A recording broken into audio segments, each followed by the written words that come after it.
This episode of What the Tech is brought to you by Braintree Payments. Mobile app development can be complex, but integrating your payments no longer has to be. With Braintree, your business can accept nearly every type of payment from any device with just one integration. Learn more at braintreepayments.com/whatthetech. And by Harry's, for guys like you who want a great shave experience at a fraction of what you're paying. Go to harrys.com and get $5 off your first purchase by entering the code WhatTheTech when you check out. What the tech?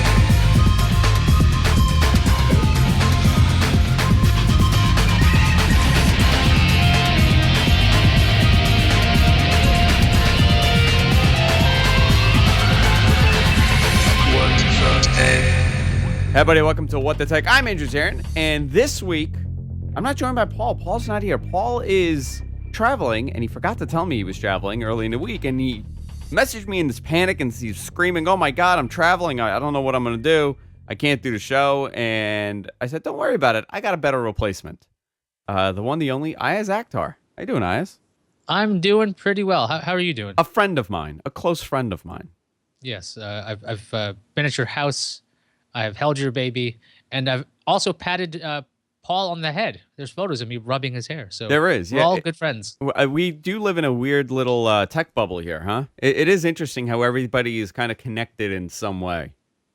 Yeah, there's a lot of that happening. Yeah, and we're going to a wrestling show on Saturday.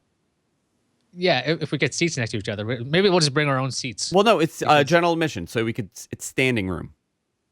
Okay, so we're going to be standing the whole time? Yeah, it's tiny. The place is small. Is it over a car dealership? It is over a car dealership. Okay, this is going to be fun. I got to make sure that I don't say anything too loud. I don't want the wrestlers to get mad at me. So it's interesting because, you're known in the tech world, in tech broadcasting. This is what I do with Paul. I do a tech podcast. But Iyaz and I rarely discuss tech. It's strangely not a part of our friendship. No, it's because it's what's on your phone and how is it working. And then there's always this insider information that we can't say that we know, so we can't say anything to each other about. We talk in circles most of the time whenever we're talking about technology. It's like a conversation where, oh, did you hear? Yeah. Oh, you know about? Yeah. Okay. That's as far as we go. But our friendship is mostly based on our love for pro wrestling. Well, yeah, because pro wrestling is fun. Yeah, as dumb as it gets, you can always blame one guy or two guys for why it's going badly. But when technology goes wrong, it gets really ugly. Yeah. Like super ugly. It does. You know what? I'll tell you, the same amount of passion amongst technology fans, people on, the Apple side and the Microsoft side and the Google side, that does exist in the pro wrestling world. So it's not really that different to me. Because I get called an idiot by both the tech people and by pro wrestling fans. So it's perfect. Yeah, I'm an idiot, all around. Yeah, you're right. Ring of Honor is pretty much like Opera users. Yeah. If you use Opera, they love it. They don't understand why it's not bigger. And they did stuff first there, but it's still Opera. Yeah. It's interesting. The whole tech thing is interesting. So we're going to talk about this. We have so much to talk about here. There's a lot of cord cutting news, and I want to talk to you about this because this is a topic that really fascinates me, and Paul too. I wrote the notes thinking Paul was on early in the week, and when you came on, I was like, oh, this is perfect because I know Iyaz is into this stuff too, so I'm going to talk to him about that. But before we do that, guys, let's talk about our sponsor, and that's Braintree. If you are developing an application, if you accept mobile payments, you have to check out Braintree. A lot of you guys are developers, and a lot of you guys are business owners. You guys are selling some sort of service, some sort of good. Braintree is a great service to implement. It integrates really quickly, and I'm going to explain to you what it is. But before I do that, I'm going to tell you, the companies that use this are Airbnb, Hotel Tonight, Living Social, and even Uber. By next year, probably even next week, there's going to be a whole new way of accepting mobile payment. Maybe it'll be something like the next Bitcoin. Maybe it'll be the next Apple Pay. Maybe it'll be the next PayPal, Android Pay. Every week there's some sort of new mobile payment system coming around. I have Samsung Pay on my phone, and I've never actually used it because I don't know too many places that are accepting it right now. But regardless, there may be a place, there may be a service that comes out, and you want to start accepting these different types of payment methods. Fortunately, Braintree is a full-stack payment system. So it is easily adaptable to whatever the future holds. Literally, it's a couple lines of code. You put it in there, and that's it. You're all good, and it's going. Accept everything from pounds to PayPal to the next big innovation from any device with just one integration. And when the new payment method comes out, you'll just have to do an update, a few lines of code, and you're good to go. No late nights, no complicated record, sessions with your developer. It's no stress, and it's super, super easy. For more information, guys, go to braintreepayments.com/whatthetech. That's braintreepayments.com/whatthetech. I get emails all the time. One of our viewers, Lewis, integrated Braintree in his mobile application. And he was actually shocked. He goes, listen, I know a lot of guys, they talk about how easy these things are. And I heard you're using it. And honestly, the only reason why I signed up for it is because I heard you and Paul talk about it. I really didn't think it was going to be as easy as you made it out to be. But it was so easy, and he was so happy to see how easy this thing was. BraintreePayments.com/whatthetech. Go check them out and let them know that we sent you. I want to thank Braintree for, of course, supporting the show and, of course, for supporting the GFQ network. I love those guys, and it's a PayPal company, so that makes it even easier. So, Iyaz. Yes. I want to talk to you about this because there has been, it's interesting, when it rains, it pours, right? That's how it always is. And when there's a trend in tech, it always ends up spreading to other companies. There was a story early in the week that came out that Hulu is interested in getting into the live TV game. Along with that, there was a story that YouTube came into this and said, well, they're interested also. And now I read a story that Netflix is also interested in getting into live TV. And they're all looking to debut before, as soon as 2017, hopefully right around the first quarter of 2017. I want to talk to you about this because this is a major shift as far as how broadcast television is delivered to the end user. I have Verizon Fios. I don't know what you have. You're Time Warner over there? I'm a Time Warner guy. Okay. Unfortunately, I'm sorry. But we are still paying for television. I'm still paying for TV. I know a lot of people cut the cord, but I'm paying for TV because of a few simple reasons. It's pretty much, I want to watch wrestling on the TV, and I don't have a service that will cater to that right now. I'm paying some astronomical fee because they kind of lock you into not being able to downgrade and cut your package, because once you cut one thing, you can't cut another. And the bill, it's pretty much, it's like a $10 difference if you have 200 channels or 20 channels. But this is a very different approach. YouTube, here's one story here. YouTube may unveil a paid TV service called Unplugged, where it'll bundle your broadcast and cable channels over the internet, according to Bloomberg News. The new service, which could cost as little as $35 a month, is expected to debut in 2017. What do you think of this, Iyaz? I know that the younger generation does not give two craps about cable TV. They're not signing up for cable TV. Do you think this is a good way for them to be enticed to sign up for cable TV? I think YouTube is a pretty tough place to be if you're going to have video at all. Just discoverability there is really, really hard. And unless YouTube is going to be promoting this material up front and there's like watch live or go to your broadcast networks, unless they do some kind of custom interface, I don't know if that's really going to work, because YouTube, it's kind of like if you think about what iTunes did to music. It didn't matter what album it was on. It didn't matter what label it was on. It didn't matter what format it was on. You just would pick and choose what you wanted. And if this stuff this thing happens on YouTube particularly, I'm not sure how they would do it because it's so video by video based. There are a couple of options that I've noticed recently that might be hinting towards this live service. There's the I'm feeling lucky button, where it'll just start streaming you a whole bunch of autoplay videos, one after another on a playlist. And I think that's a great idea, a good way to tell people, hey, we might have something like this in the future. Maybe you want to watch classic TV and you don't really care about the lineup. It's like there's I Love Lucy and then there's The Twilight Zone. Maybe it can build a playlist dynamically. I think it's really about how they put it together. But YouTube, I think, is a really hard sell. Hulu, I think, is an easier Yeah, I think it's less convoluted with Hulu or Netflix. It's a more of a, I get it. I still personally have a problem watching YouTube on a big screen. And I don't know about you. It's a problem for me. My brain can't comprehend watching a 3-minute video on the big screen. Well, do you have YouTube Red? I do. No, I don't have Red, but I have, YouTube on my Fire TV. and I'll be able to I'll pull up videos and stuff. It's only a couple things that I'll watch there that are really high quality and like 20-minute videos, but I can't go through some random cat video on my TV. See, now I watch so much YouTube on my TV. It's a 55-inch TV, and it's because I was a Google Play Music customer. And then they're like, "Here's YouTube Red, no ads for you." So the barrier to entry to watching the dumbest video got really low. So I started watching some really dumb material that I would never watch, because if I knew I had to sit there and go through that 6-second ad or 20-second ad, I'd be like, "No, this is a waste of time." But since I did that, I'm just like, I'm watching just so much more of it. So if the price is right, I think it might work. But I see the issue with the unskippable ad in the beginning. That's such a huge barrier. If it's a 3-minute video, why on earth are you going to watch a minute and a half video before it? So this is going to be interesting because right now Google, they're supposedly in talks with NBC Universal, Viacom, 21st Century Fox, and CBS. So obviously all the major networks, and they'll probably carry every single major cable station out there. $35, you're getting, I don't know, let's say you're getting 75 HD internet-based channels. I think that's good enough for most people. I think that's great. I would like Hulu to implement this, or Netflix. I don't like switching over. I don't like using different applications for different purposes. I would like Hulu or Netflix just to be that my one-stop shop, and this is what I use to access, cable television or movies and whatever. Now we're seeing other companies get into this because Sony's into this now.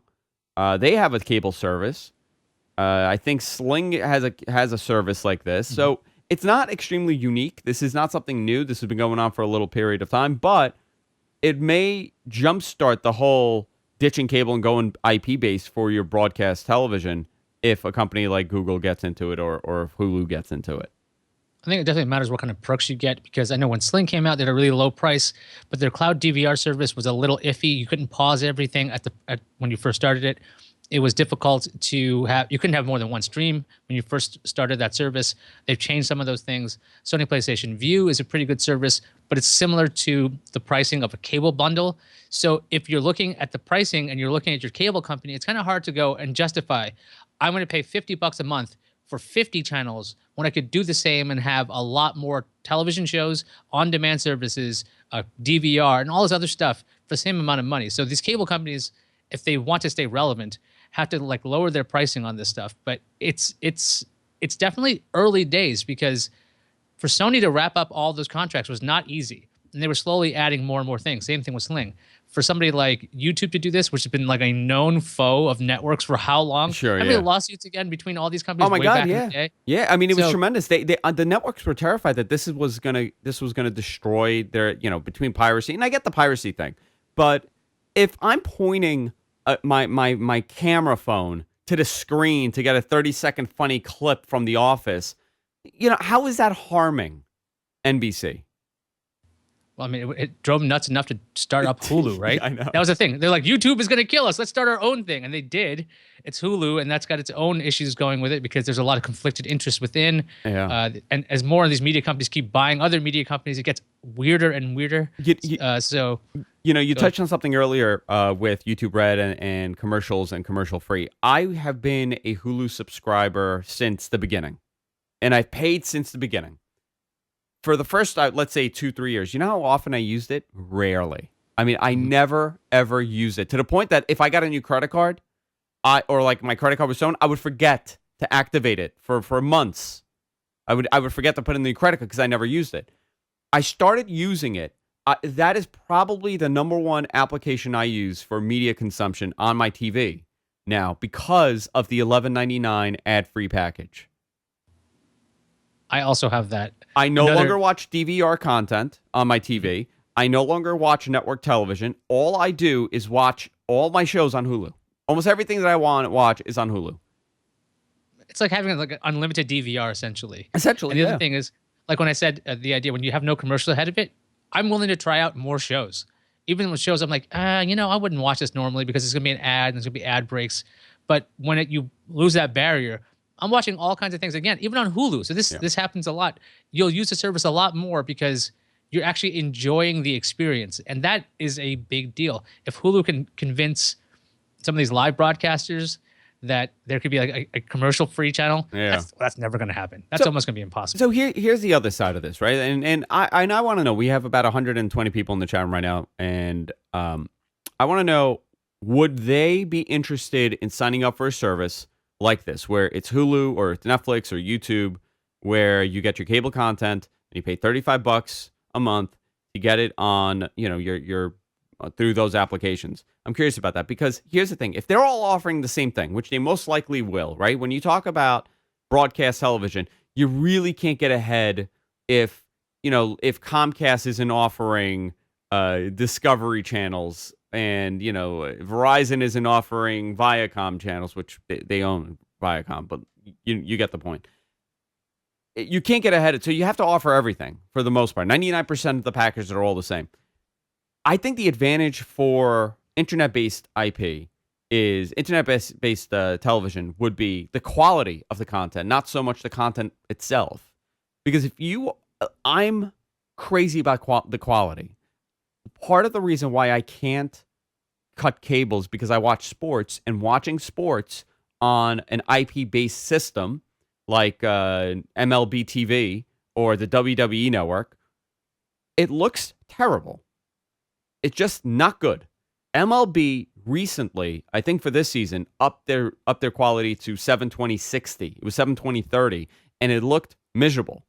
Even with the 60 frames, it's still like 5 megabits a second. I can't watch. There's a major difference when you're watching a broadcast quality feed at 20 megabits a second or 18 megabits a second, whatever the QAM allows, to 5 megabits or 2 megabits. It's enough for me to go crazy. Now, I'm in the minority here. It's it's good enough mentality. It's MP3 and FLAC. There are going to be people that don't jump over. It's Blu-ray and streaming. Yeah, I think when Hulu was first starting its pay service, you'd pay extra and you get 720p video over 480p video. I like the actual quality of video when it's higher bit rate. Blu-rays with 30 megabits per second, like your over-the-air antenna is going to get you something like 30 megabits per second on a broadcast television channel. Now, when you're watching that on cable, because they got to fit all this stuff in the pipe, there's a lot of compression going on. So if you're watching something like HGTV, it might look like garbage. It may, a lot of the bandwidth is going over to ABC or NBC or something like that. So even those, if you look at a cable channel version of a broadcast network versus the over-the-air version, it's not night and day, but it's if you're really paying attention, you'll notice that the over-the-air stuff blows it away. I had this discussion with Chris, this exact conversation I had with Chris Tobin on Monday night, and you actually came up 10 times in this drink session we had. All good. As I do. All good. Some bad. All good, though. We were talking about compression and things like that. Exactly the conversation we're having. And cable, depending on the carrier and depending on how much they're putting through one pipe, you're going to get, there's going to be a problem. And they also allocate bandwidth depending on if there's a serious baseball game or a football game, whatever it is. But if we're talking in general, like Fios has had bigger pipes. I don't know if that's the case now, but Fios generally delivers 15 to 20 megabits a second for, a decent channel, HD channel. CBS, on the other hand, CBS uncompressed over the air, you're getting up to upwards of 30-something megabits. Like you said, it's way better, but you're never going to get that with internet-based content. It would take a while. I mean, right now we're talking 10 years, right? A sustained stream of that quality. I mean, that doesn't happen very often. That'd be all on the download side too. So 30 megabits per second.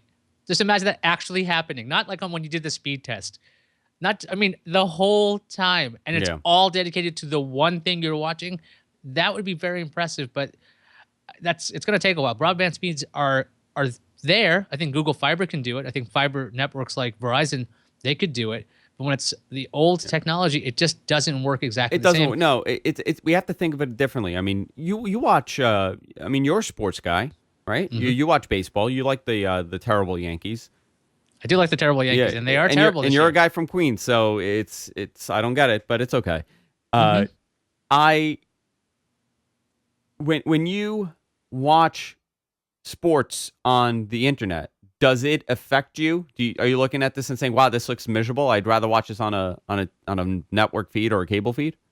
I think I've been disconnected from cable so long that I've almost normalized to what web video looks like. Then when I go and watch cable TV, I'm like, oh right, it does look better. It's smoother, it's crisper.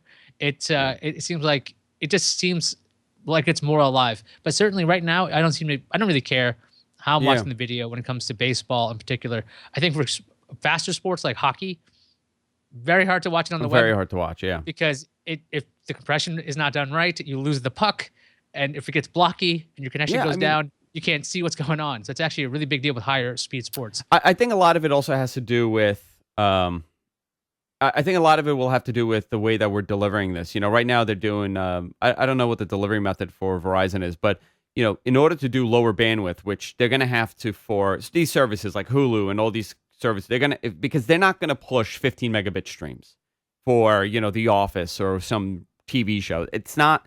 It's they can, and some people will be able to see it, but the majority of people will never ever be able to get that quality because there's so many other variables that come into play. Not only does your pipes need to be a decent amount of bandwidth, but everybody's running Wi-Fi. There are people with their routers in their basement and they're going up to the third floor of their apartment building and they're complaining that they can't watch Hulu. So there's a lot of variables here. The thing that's going to change a lot of this when we're talking about quality is when we go to H.265. Because they could squeeze half the bit rate and get the same amount of quality. I think that's the codec that's being used on Ultra HD Blu-rays, right? I'm not too it's possible. I think probably Suncast, if you're in the chat room, you would know. Because they're not using it because of licensing issues right now. It's not cheap to license. But once that gets sorted out and more people start licensing it, a lot of this is going to change. This discussion that we're having right now where you can't ever get 1080p over a broadcast or you can't get 1080p for the masses. Once we go into that bubble, yeah, it's a lot of that is going to change.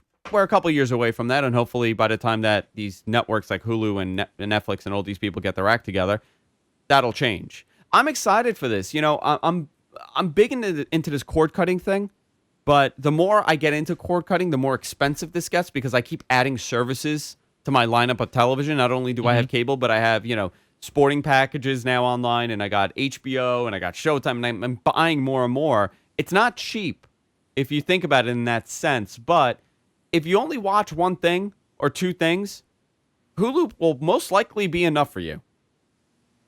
I'm just thinking like that's again like on the cable company side, they have to figure out when can they start saying it's cheaper to stay with us and the quality will be more consistent. And you do have all that authentication stuff, so you can use the apps and you can make sure that you can watch all the stuff on demand. So they usually have a larger catalog. Yeah. Some of these other places. So we'll see how it shakes out over time. What's going to happen, I really think, is if everybody has all the same content, the only way this is going to work is either you sign exclusives, like you can only get HBO with this one company, which would really be bad. Which that'll ruin this whole entire. It's actually going to go backwards if that's the case. And that's probably very difficult to do because they could probably just start their own service and then make their own money versus being exclusive. But I think it's all going to be about the features, like the cloud DVR functions, the ability, the interfaces, being able to find a show you want. If you finish the show, an algorithm that says this show would be really good. You think we might like it. Same thing with when you finish a Netflix show, it tries to give you another one. Yeah. A service that keeps you on its service is the thing that's going to win, not necessarily what they have. I was having a discussion with somebody the other day, and we've spoken about this tons of times, and you actually make fun of me for this, about how I use my technology. And you say that I use technology like I'm like 10 years behind. Like I do certain things that normally, like I think we were talking about social media, and it was, no, you know what? It was at WrestleMania when you came over. We were talking about how I tweet, and you asked me, you said, how come you're not using your phone or a tablet? And I go, what am I, nuts? Why would I do that? And you looked at me, and everybody at the party looked at me like, well, how do you use social media? And I go, on my laptop. I think for a lot of people, that's television for them. They want to watch TV on the TV, and they want to sign up, and they want it to be easy, and they want their cable provider doing it, and it's the convenience of it. If they have Netflix, they might be more inclined to just use Netflix for everything. Yeah, I mean, because they've gotten conditioned to using it that way. it's the fire hose thing. I think that's important. If you're not constantly have to figure out what's going on, you know, I watch the WWE Network all the time. Yeah. One of the things I like about it is that there's a schedule, so to speak. So they'll just keep putting stuff on for you, so you don't have to think about it. And I think that actually matters a lot with these online services, because if you have to pick, you ever seen the catalog on any of these services where you're just like, I don't even know where to start. That's where Sony PlayStation View is pretty good, because they have a very easy interface. But don't they have? But isn't it live? Their interface is live. They do live content, right? But you can kind of go backwards too. So like if you have the guide up and you see a show, you can get the on-demand version of it. It's available. So it's kind of like the way cable does it now. I like you know, Hulu does something interesting where they have a algorithm, I guess, that they're doing now, and they've gotten a little better with suggested videos. So if they know that you watch something, they'll autoplay something that they assume. And it was kind of whacked out. Like I was watching Bob's Burgers and it put on Teen Mom up, following Bob's Burgers, which made no sense. Like how would they assume that I'm into Teen Mom too if I'm into Bob, which I am, by the way. Farrah from Teen Mom. She's something else, that one. It assumes this, and it wasn't really that intelligent. Now it's a little smarter. I think some sort of playlist like that would make a lot of sense. I don't know. Listen, maybe live content is not. It's not where it should be. It should be all on demand. And if the on demand content is smart enough and it creates channels based on that, that may be the future. Yeah, it's going to get messy. And still, Hulu hasn't come out with their service. YouTube hasn't done it yet. And getting everybody in line, that's going to take some time. Here's another question for you. Do you watch content on your phone? Sometimes. More on my tablet than my phone. Like, are you ever watching Netflix on your phone? I can't remember a time where I actually did that. I've never done it. I've never done it. And there are people that's all they do. That's how they consume. I'll watch YouTube on a phone for some reason. But not Netflix, because that's like, you dedicate yourself to that. Oh, no, YouTube, I watch no content. I watch no content on a phone, ever. I'll listen to a podcast, that's about it. I cannot watch it on a phone. That's really weird. You travel a lot, don't you? You don't just watch something on your phone? No, never. All right. Never. I just listen to podcasts. I'm always afraid about hitting my data cap. So I don't bother with video much on my phone, because I don't want to be standing in line at a bank and then see this little thing saying your 3 gigabytes are up. So I shy away from that, and so that's why I don't watch it so much on my phone.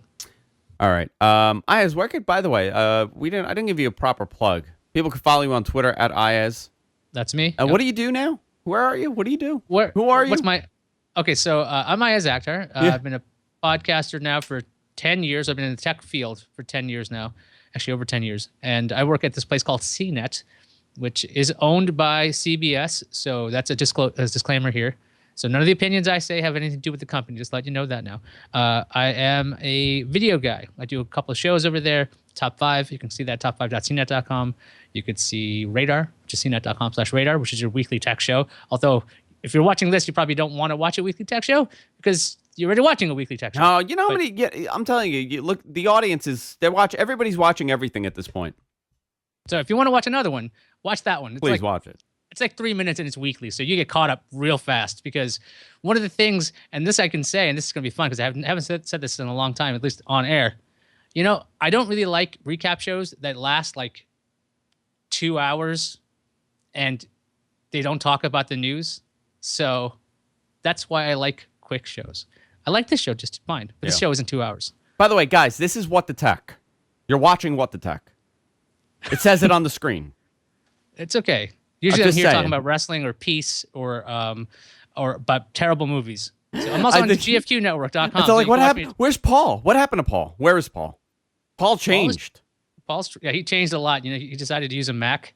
He threw out his Microsoft Band. He's got his Apple Watch on now. He's got, oddly enough, an Android tattoo on his face. Yeah. Paul's gone. He's okay. He's traveling. Yeah. He's traveling, guys. Guys, I want to continue this discussion. We have a lot more to talk about, but before we do, I want to talk about another one of our sponsors, and that's Harry's. We got two guys with a beard here talking about Harry's, which is hysterical. If you are looking to get a great shave, and I'll tell you why I absolutely love Harry's. The fact that their products last forever. High performance German blades. I have been, buying the same exact razor for the last, let's say, 15 years, and they were great. These things were phenomenal, and all of a sudden they cheapened on these blades, and it just I go through them I'm literally throwing out these razors every time I use them. I haven't had to do that since I got my Harry's razor. These things last forever. They look great. They're a great gift to give, actually. And here's a great thing. You get $5 off your first purchase when you enter in code What the Tech at checkout. When you use the offer code What the Tech at checkout, you get $5 off your first purchase, which is phenomenal. Some other perks. This thing is delivered right to your door. You don't have to deal with the pain in the butt. Plexiglass counter, waiting for someone to unlock it. Harry ships it right to your door, so you don't have to deal with any of that. It'll most likely be the best shave of your life. I literally use this thing just to clean up, my beard. Iyaz has a very nice beard too, and he could benefit from a Harry's razor as well.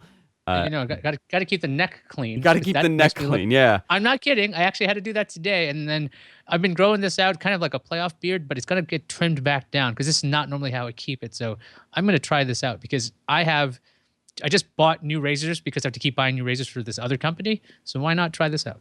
Yeah. They're actually phenomenal. They're great guys. We've spoken about them forever. It takes less than 30 seconds to place an order on their website. Over 1 million guys have made this switch to Harry's, and you should too. Go to harrys.com. That's HARRYS.com, and enter the code WhatTheTech at checkout, and you get $5 off your first purchase. I recommend getting the Truman. That's the starter kit, and it comes with everything that you would need for a phenomenal shave. Harrys.com. Enter an offer code WhatTheTech at checkout.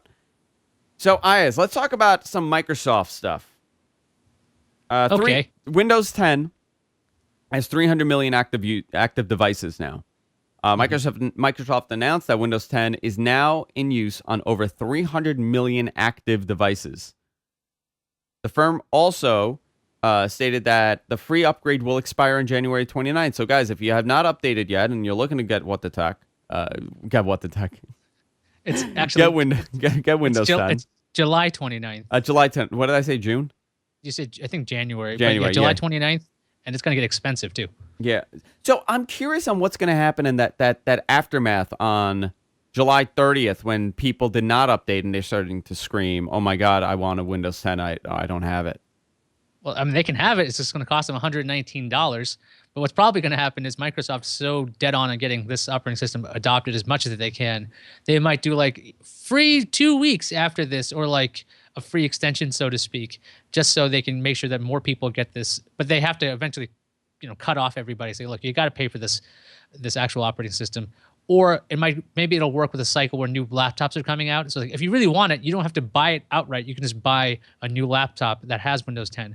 This number is staggering. 300 million is pretty gigantic.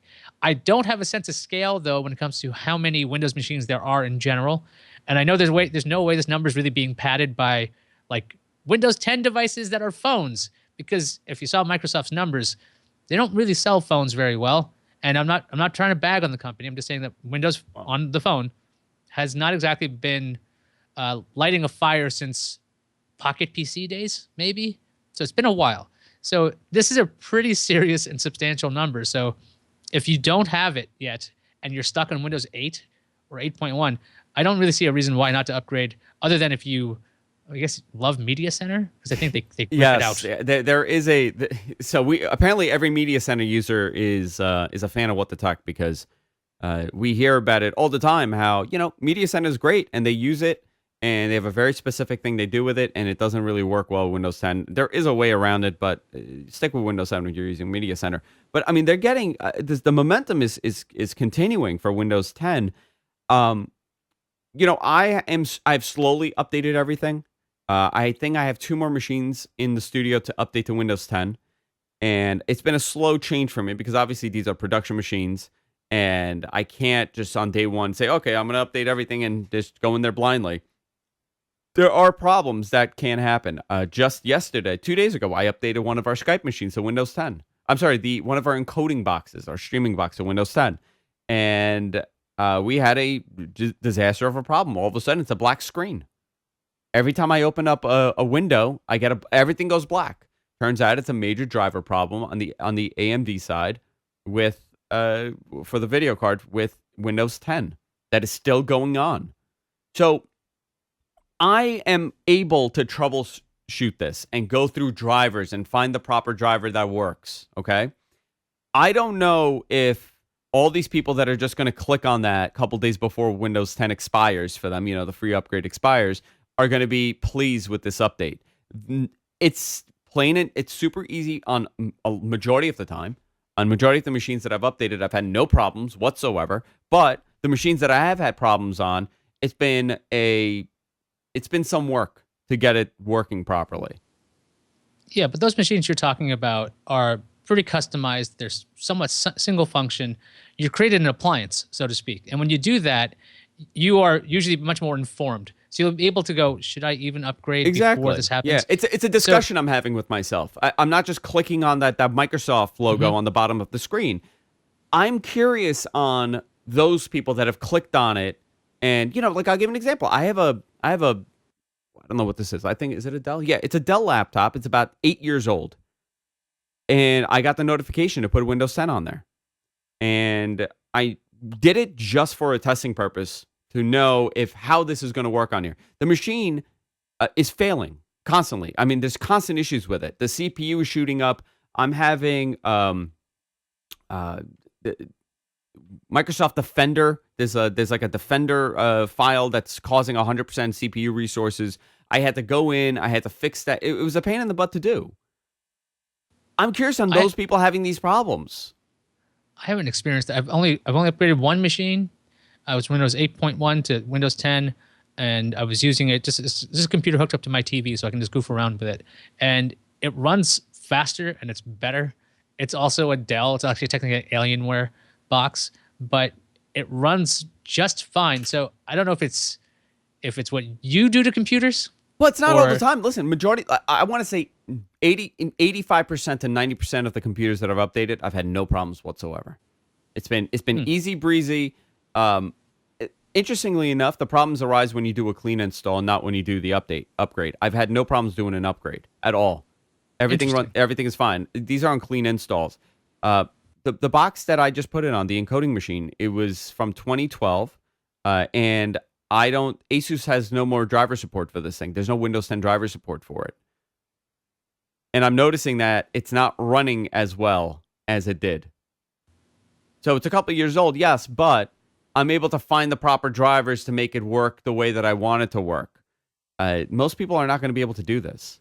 I don't know if this is the best formula for someone that has an 8-year-old machine sitting there that got a Windows 10 update. I don't know. I would like to know from the chat room also. We got a bunch of people in there. How old is the machine that you updated? I'm obviously, the older the machine is, the more problems you're going to have. But I don't know if if more people are going to experience this because they've held out. The day before this update, are they just we're going to have a plethora of problems for people that don't know what they're doing? Well, if anything, I mean, considering the free upgrade cycle that happened, I'm sure that there was tons of complaints filed with Microsoft and saying, hey, look, this doesn't work, this doesn't work, this doesn't work. Yeah. And so the iteration of Windows 10 that'll be out by the end of July, what is it, May now? There might be enough patches that it'll work for, let's say, I hate to say this, think it's like supported machines, like the past 3 years or 4 years, that will work perfectly fine. I don't know if they'll be bold enough to say, look, you should not upgrade. You hit that button, it does a little check and says, no, your machine can't be upgraded. It actually does check if your specs are enough. But whether it'll run into driver issues, I don't know if that's ever really been a true thing that stops Windows from installing itself, where it says, you don't have a compatible graphics card, we're stopping. I have a Dell here. I have a Dell, right? The one that I might use to monitor everything. So when I'm looking here, I have a Dell here. I can't install Windows 10 on this thing. I can't do the upgrade because it fails every single time. It tells me that there was a critical error and I can't do the upgrade. And I did it, and I wiped everything out. I just put Windows 7 on there, and I went and I just did it on a clean Windows 7 install. Went to do the upgrade, and it cannot do the upgrade. It fails every time. How old is that machine? 2011, 2011. That's 5 years. Yeah. I mean, that is a long time. I mean, I'm not one to throw out old technology. I still got like an old MacBook sitting around in the hopes that I might use it for some reason, but it's also like a black MacBook. So if you think about that, that's a long time ago. It's Core Duo processor. Never going to use that thing for anything. But I didn't think 5 years was enough. But here's the thing. I have a pull the plug. 2009. I have a 2009 gateway that I use for Skype, and I had no problems. Just easy breezy, installed and done. So there's no rhyme or reason here. It's not like, well, if your computer is 9 years old, you're gonna have problems. If your computer is 7 years old, you're not gonna have problems. I think a lot of it has to do with what you have on there and specific for the hardware of that computer. I just don't know if everyday users are comprehending how this works, and they're not having these problems. And that's not.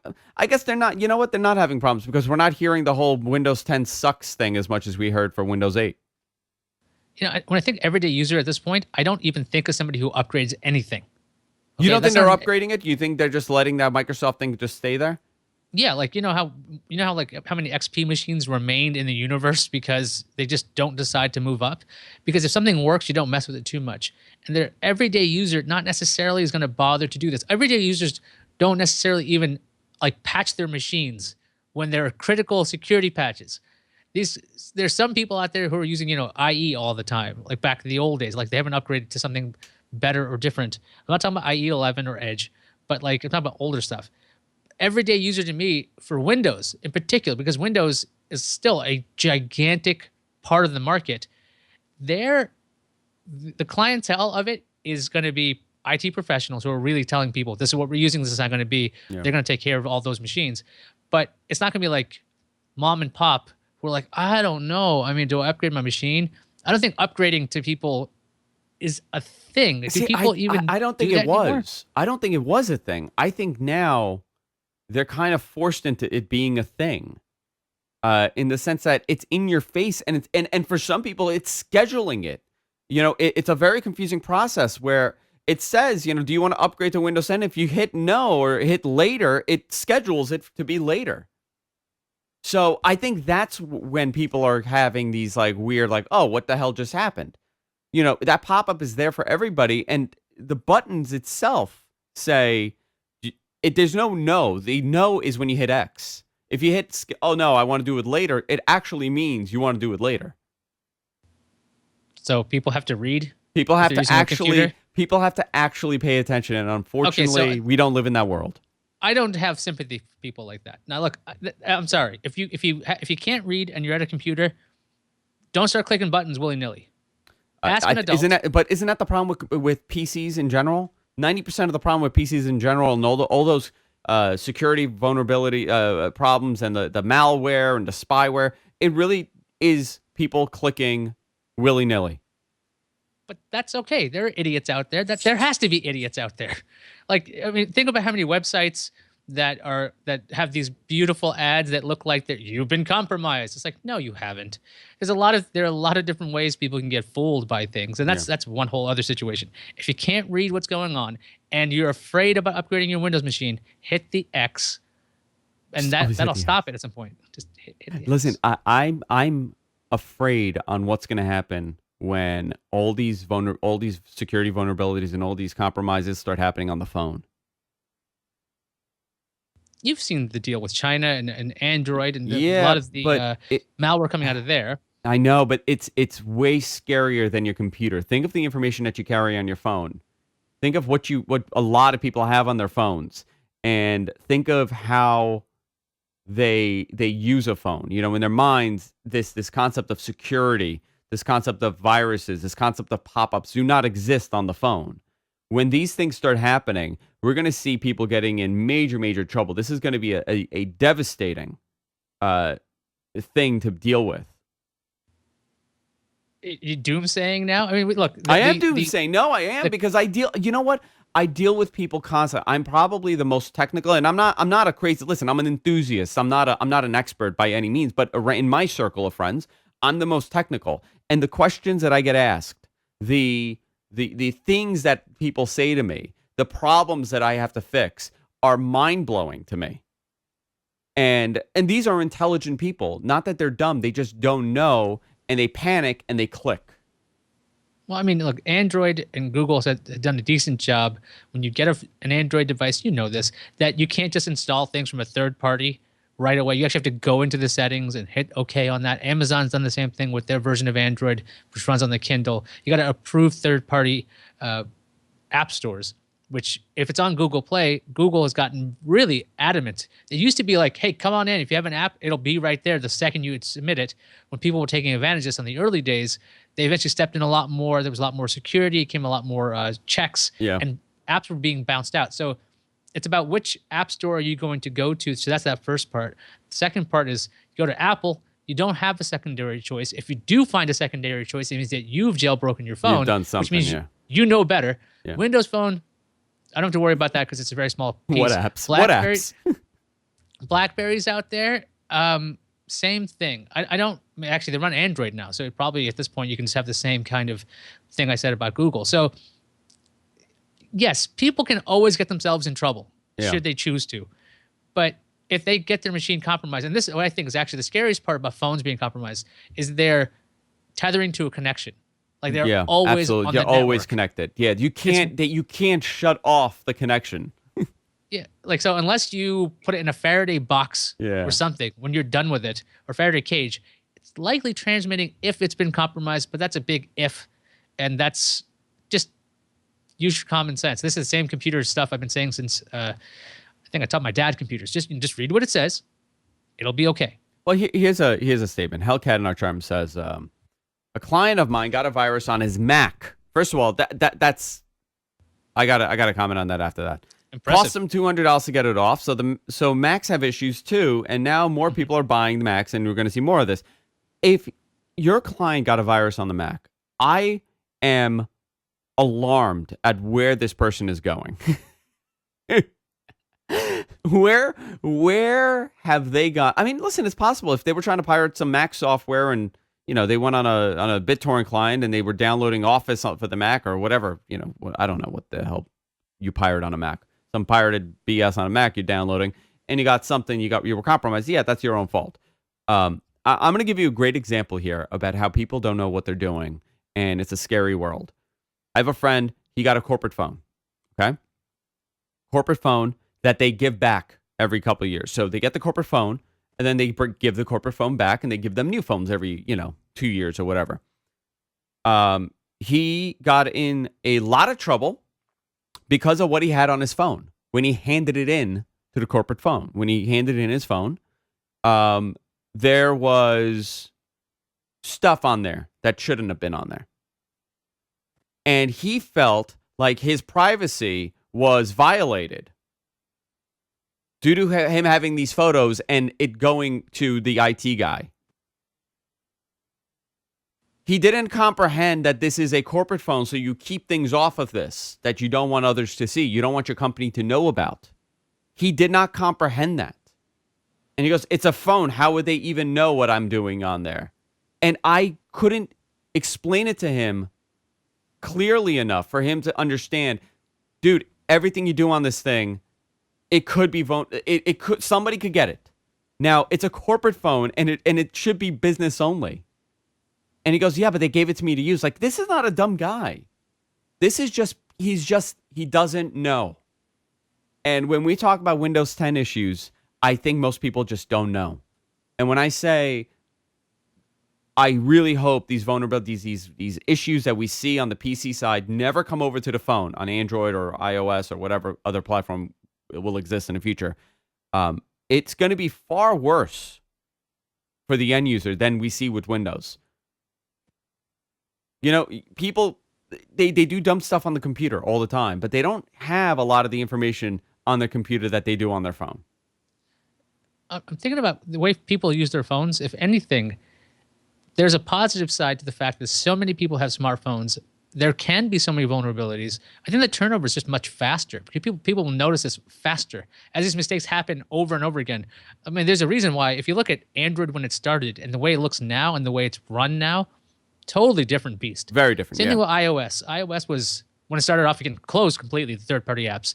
That's changed over time a lot. So just the making sure these systems run really well, because not only will people get mad about the user screwing up, it's not like people can get mad at Microsoft, they get mad at their their actual computer manufacturer. Yeah. But when your Apple iPhone is screwed up, or your Google Nexus is screwed up, or your Samsung Galaxy S7, people get mad at the company and Google at the same time. And these companies are, I think, way more reactionary. Yeah. And they have the ability to be reactionary compared to the old days. You had vulnerabilities. It's like, okay, so how are we going to get the patch to you? Now we have internet connection, or we're going to have to restart your device. Are you okay with that? No, I'm going to hit later. I'll hit later. Versus if you see that there's a new version of Android that's free, here's Marshmallow, you're like, yeah, sure, I'll take that. You don't care that it's secure. You don't care that it's better. You're like, yeah, it's new. I'll take it. Yeah, So- but the delivery method on let's say on iOS, for example, right? A new version of iOS comes out. It's a much smaller support group, right? Like you're supporting less hardware, you're supporting less chipsets. The point of everything going wrong is far less than on a Windows side where you have to literally support everything out there and you're taking a guess sometimes on what you're doing. It's a very different world from the PC to the mobile platform. Listen, I'm a fan of running operating systems on the desktop like you run it on mobile, where it's constantly updated. You don't know what's happening. It's just constantly updating, and you're just using Windows. You don't care. You get a little update, and it updates for you, and it's an endless update cycle until it's old and they just stop it. I think it works for iOS. It kind of works for Android as well when they want to do it. I don't know if that is the most logical way to do it for people. So like Microsoft and legacy support on Windows has been pretty long-standing, but there are still cutoffs and limitations as to when they'll actually still upgrade your machine. So it's just they seem to be a little bit more, I would say, lax on how many things they'll support because they're not really thinking a lot of people do it. It's an especially interesting if you go discussion to far have. back. I mean, this is really, we're in this weird period where there's two separate ways of doing things. And I don't know if they'll transition to each other, the desktop side and the mobile side. We've seen Microsoft struggle on the mobile side for many reasons. But, right now, the story came out with Intel is pretty much killing their mobile platform with the Atom chipset, which is the next story that I had here. And I don't know if that's good news or bad news. A lot of the rumors were, and I had not heard this coming from any sources that the Surface phone was going to be an Intel chipset, Atom-based chip in there. I think that was more of a fantasy and more of it makes sense if they did this type of thing. But now this is a major, major problem. And this whole concept of this Surface phone being in this Intel-based chipset where you connect it to a display and you're running full-fledged, Win32 apps is now out the window in that sense because Intel Atom they've canceled that program right now. Intel's not had a good year. Yeah, I think that they cut 12,000 jobs. That's the plan until next year. They're trying to transform themselves into something better. They ran into a huge wall with mobile in general because as much as I've talked to Intel, I have talked to people at Intel, they've tried to make these things not so power hungry. They just don't have the same kind of ability. The other thing is Android runs on ARM just fine. Just fine. And I know there was a version of Intel chips running, I think, on a Moto phone, that there was a version for Android for Intel devices, and that does exist. Oh, there was one. Yeah, I forgot. Was it Moto? I believe it was Motorola at the time. But there's a couple of different manufacturers that actually had Android running on Intel chips. So it's not that they can't do it. It's just that ARM does it better. And the other thing is there's a lot more competition because ARM is licensable, right? You have Qualcomm, you have Samsung making their own chips. In some respects, Apple makes their own. They're also ARM chips. Yeah. There's all of these companies who can just say, I don't need to use your company. I'll make my own. Intel is this vertical, basically. Like, we make these chips. They're amazing. If any time they wanted to make the best ARM chips on the planet, they could do that. They've licensed ARM before. So if they actually just say, look, we don't have mobile, okay? We don't have mobile. That's fine. Why don't we just make the best mobile thing out there? It would be a little bit of a swallowing of pride. And maybe they could do something better than Qualcomm because Qualcomm Snapdragon processors are considered quite good versus like Samsung Exynos, which is actually considered very good too. It depends which Qualcomm chip we're talking about. Yeah, I'm saying but you have choice, right? Yeah. If Intel goes into that game, they could really probably do some real damage if they wanted to because they can't do it with their current architecture. x86 in mobile devices very difficult to work with. X86, nobody even says that Yeah. anymore. But yeah, that's I that get what you architecture. mean. Yeah, I get what you mean now. Well, they said the reason why they're doing this is to allocate more personnel to developing 5G, their 5G efforts. That's it. Which I don't know. Listen. That sounds like a baloney answer to give as why you're killing off an entire chipset platform to allocate more resources to 5G efforts. I get it. You know, I get what they're doing, but I don't buy that as the reason why. It's probably they can't compete in this. You know, they're realizing that what they're doing is not working, and they're probably gonna have to start from scratch and come up with a new platform. They got to figure out something because tablets run on ARM, and laptops still at this point they're running Intel, and that's still really powerful. If I think Paul had an article up actually about the death of Windows. Should people just continue to see Android change as it has, or even Chrome OS, because a lot of these things are getting really powerful, but they're still not a full-fledged laptop. They're not a full-fledged desktop But PC what do most or people anything like that. They're not. But what do most people do on their laptops anyway? They browse. That's all they're doing. They're browsing. They're maybe using Skype, maybe some sort of messaging service. The functionality of the PC, the things that we used to use PCs for, are now replaced by very, very easy applications on your phone. And the other thing is, there used to be a time where I'd use a PC a lot without an internet connection. These days, give a person a computer without an internet connection. Watch how they will go. What do I do with this? Like, what is this? What is it for? So, like, without an internet connection, things totally change for people. Like, I use it for like video editing and things like that. So you can be offline, but we're not the normal everyday person anymore. Like if you're doing it for encoding machines or whatever, you're not going to need something super powerful. And actually, in some respects, you can do some of this stuff on some of those crazier tablets out there that are getting more and more powerful. It's not even a tablet. You know, I talk to Paul about this all the time. You know, I used to, let's say I took a nice photo, right? What would I do? I had my DSLR, or I had my camera. I would connect it. I would upload it to my computer. Then I would take the photo and open up a photo editing software. It doesn't have to be Photoshop. It could just be some, you know, very limited photo editing software. Do some editing there, and then take the photo and then upload it somewhere. Now, I don't need to have a camera. I don't need to have a photo editing software on my PC. I literally just do it within Google Photos. Those things like that, have really replaced what we do and the power needed for a basic laptop. Or a basic desktop. You know, it is a scary world that we're in because the PC is being threatened right now by Chromebooks, you know, $300 Chromebooks. Well, is that a bad thing? I mean, just I don't because know. it's being threatened. I don't know. I don't think it's a bad thing. I think we've simplified what we need. You know, you don't need the horsepower to do simple things anymore, and the phone is good enough. So if you're going to the store and you need a laptop just to, you know, type whatever emails and whatever you need to do on there, you're going to spend $399 probably, but just buy some Chromebook, or $299 buy some Chromebook. Yeah, there's also Intel machines that run full Windows at that price point at this juncture. So there's a lot of options right now. Intel, whether they have a future, I'm sure they're not going anywhere. I know they put a lot of money into their whole Internet of Things initiative, trying to make sure they're the chips running on the little devices that don't really need a lot of power. And that's supposed to be something bigger. Remember, I believe they were in this really fancy watch, the Tag Heuer watch. That's like $1,800 or something insane. Yeah. Intel running on that, even I thought it was a little strange. If they can run in a watch, that's impressive that they didn't kill the watch. I'm not trying to make fun of Intel here. I'm just trying to say they've been very power hungry.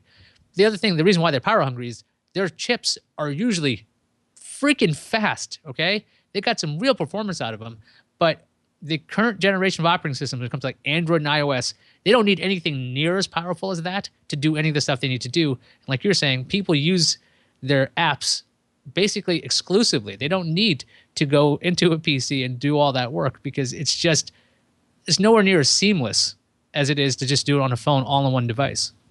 It's an interesting. We're in a weird crossroads now where nobody really knows what the answer is going to be. You know what I think the answer is going to be? We're going to have this major revolt with technology, and people are going to be totally turned off, and they're just not going to walk around with phones ever again. That's not going to happen. In 50 years, people are going to be like, you believe these people that were like zombies, just staring into their phone and staring into their laptop? What were they thinking? And then they're going to fly because everybody's going to have a jetpack. That's no 50 years. One, no jetpacks. Jetpacks. Not Everybody. a one. Everybody. 50 years. Yeah, that should have happened 50 years ago, and then now, and it hasn't happened. No jetpacks. I It's want to just live in a ages world of where the thing. Rocketeer is a thing. You know, the rocket shooter doesn't make a lot of physical sense, but we'll get to that later. Yeah. So, because how did he not get burned back there? I don't care how, like, asbestos pants, but Yeah, probably. what I'm trying to say here, that's why Microsoft's big bet has always been getting a PC in your pocket. Even when they had Pocket PC, when they had those ultra mobile PCs, those little machines, they're trying it now with their Surface devices. And the Continuum idea is not a bad one, because the biggest thing Microsoft failed with when it came to Windows 8 was saying, here's a brand new interface that's going to work for everything. It's going to piss you guys off who use desktops, but it's really good for tablets and phones. But we're going to alienate the rest of you. And now they finally figured out the right way to do this with the phone, because you got the phone and it runs one version of the operating system. When you plug it into a dock, you get that full-fledged PC. I think that they might be a little early to the game when it came to this mobile device that turns into a full computer, because they really need Intel in there to power With up this. Continuum, you mean? Yes, with Continuum. But iOS and Android, they could probably, or Apple and Google, they can probably build the same thing in within the next like 2 years easily, because their machines are getting more and more popular, and they're getting more and more powerful, and they're getting more mature, such that people understand all of the language that the education involved to teach somebody an operating system. Google and Apple have spent the last like 5 or 7 years now showing you pinches, zooming. Here's how you do multitasking. Here's how this is going to be. Yeah. This is the new language, and Microsoft's just like, they're kind of stuck. So Yeah. Intel, without them, they might be running into another problem. It's an interesting discussion to have. But with that said, it's time to wrap it up. We're going to do a post show. We're going to do 15 minutes of a post show. So I actually have a lot of questions for Iyaz. We want to learn a little bit more about Iyaz, and then we could talk about this a little bit more. Stay tuned. If you're watching live, stay tuned. You can watch it live here on the GFQ Network. If you're watching the podcast or listening to the podcast, go to our website. Go to patreon.com/whatthetech. You can access the show there with a small donation of anything you want to give. You could access the show there and check it out there. We're going to be, we have a lot of stuff coming your way with that. Iyaz, plugs. Andrew, go to cnet.com and go to gfqnetwork.com and go to twitter.com/Iyaz, because those 3 places you will see pretty much everything I'm doing. So go to those places. They're good places. I'm a big fan of all of them. They are. And what projects are you doing independently? Anything coming up? Yeah, I do some stuff at finitecomedy.com or killingtime.tv, or if you want to see what I do and if you watch what I do and you're like, hey, I want to give them some help, go to patreon.com/Iyaz. I do a show called Killing Time, which is about entertainment review, and we're a couple of dollars away from bringing back a paleontology podcast, if you believe it. Very close to that happening. DinoCast. Dinoshow.com is actually the old site. It's dinosaurs before they were fuels, because I thought the joke was funny back then, but now it's the title. So there it is. That's excellent. Excellent. Guys, you can follow me on Twitter at AndrewZarian. Paul will be back next week. Hopefully. Is he back next week? Let me think. Hold on. What's next Thursday? What day is Thursday? The 12th? Mm-hmm. Yeah, he'll be back next Tuesday. And then the following week, I'm in Los Angeles, so I'm gonna be doing the show from LA. So that's always fun, because I look like I'm at Epcot Center with Spencer's studio glowing purple behind me. So that'll be a lot of fun to do. All right, guys, that's it for this week. See y'all later.